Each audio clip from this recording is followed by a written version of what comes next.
Bagaimana membuat kerjasama pentahelixnya ini gitu antara pemerintah maupun swasta maupun masyarakat.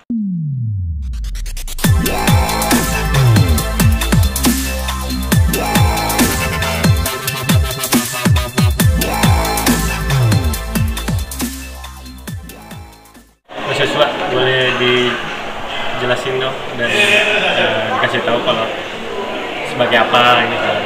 Oke. Ya, saya Yosua sebagai CEO dari Able Indonesia. Kami adalah Biro Psikologi, salah satu pencetus dari kegiatan olah rasa di Kemenpora. Kalau boleh tahu Mas, olah rasa ini apa sih Mas, dan juga bergerak di bidang apa dan untuk apa? Olah rasa merupakan inisiatif dari Kemenpora untuk mengadres isu kesehatan mental bagi pemuda. Tentunya karena ini Kemenpora, jadi memang target utamanya itu adalah usia pemuda, dan juga cara-cara yang akan dilakukan seperti yang tadi sudah disampaikan juga pada conference tadi, itu adalah cara-cara yang kekinian. Jadi memang ini adalah cara dari Kemenpora yang berusaha untuk mengadres isu kesehatan mental dengan cara yang lebih mudah gitu. Kalau boleh tahu mental health ini seperti apa sih Mas, dan itu gejala seperti apa, praktik seperti apa? Kesehatan mental sebenarnya kita hadapi sehari-hari ya gitu. Kita bertemu dengan stres, kita bertemu dengan seperti yang anak-anak zaman sekarang bilang depresi gitu. Sebenarnya kita hadapi itu sehari-hari, tapi memang kesadarannya di Indonesia itu masih bisa dibilang rendah. Nah, ini adalah salah satu misinya dari Kemenpora juga untuk meningkatkan kesadaran itu supaya apa? Supaya kita juga sama-sama tahu bagaimana cara menghadapinya gitu ketika ada hari, karena kan kita juga tahu ada hari-hari yang baik, ada hari-hari yang buruk kan.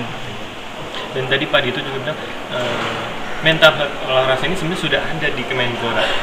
Kalau menurut Mas Yosua ini dari sejak kapan sih olah rasa di Kemenpora, dan juga akhirnya menggalakkan untuk kesehatan mental health ini dari sejak berapa bulan yang lalu? Ya, dari informasi yang kita dapat sebenarnya inisiatif untuk mengadres kesehatan mental itu sudah pernah ada dari sebelumnya. Cuman di era Mas Dito ini terlihat, kami juga melihat bahwa ada willingness lebih dari Mas Dito untuk mengadres isu tersebut gitu.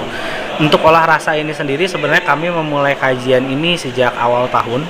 Jadi kajiannya sebenarnya dari sekitar bulan Januari Februari, tapi ini berdasarkan kepedulian kami yang sebenarnya sudah lama gitu, karena kan isu kesehatan mental ini sebenarnya sudah mulai mencuat 2015-2016, cuman belum ada gaungnya.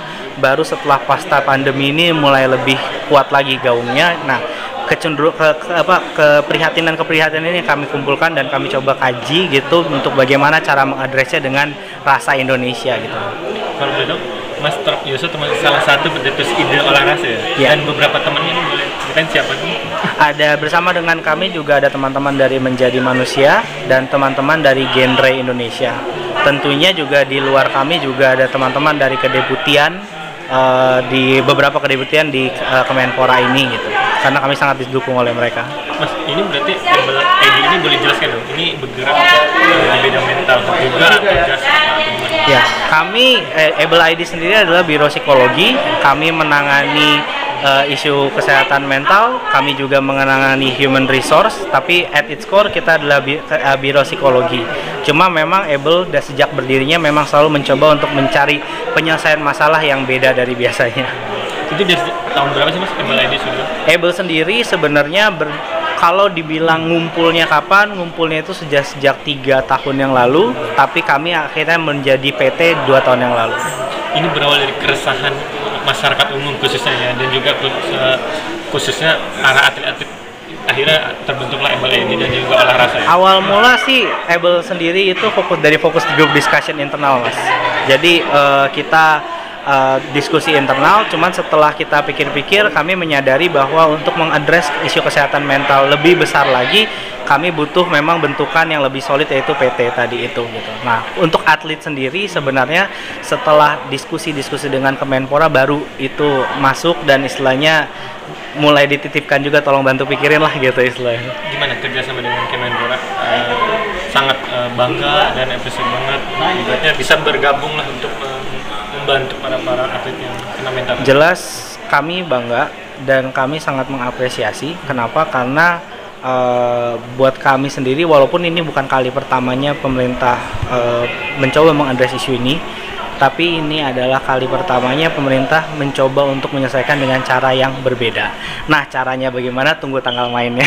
Mas bisa kasih bocoran dikit nggak? Maksudnya itu teknisnya itu seperti apa sih? Apa Mas datang ke yang nyampein ke anak atau orang atlet yang datang ke kantor? Yang pasti saya belum bisa banyak reveal ya Mas ya. Cuman yang pasti nanti ada kerjasama pentahelixnya yang pasti.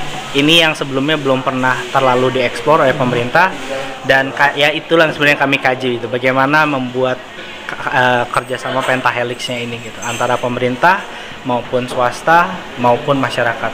Berarti kayak ada seorang psikiater, psikolog itu di dalam nanti berlanjut. Nah itu teknisnya tunggu tanggal mainnya ya Mas ya. Tapi batasan umur lah, batasan umur itu seperti apa? Kalau batasan umur sih mungkin kita akan melihat dari sudut kewenangan dari Kemenpora dulu di usia kepemudaan. Mungkin dari situ dulu. Insya Allah nanti bisa dikembangkan lagi ya, kita lihat aja gitu ya. Harapannya seperti apa Mas? Harapan ke depan? Harapannya sih program ini bisa disambut dengan baik tidak hanya oleh masyarakat, tapi juga dengan stakeholder, terutama stakeholder di daerah. Karena jelas untuk suksesan program ini perlu juga willingness dari pemerintah daerah. Harapannya kami juga adalah ini bisa menjadi gong pertama bagi pemuda untuk mulai menyadari kesehatan mentalnya.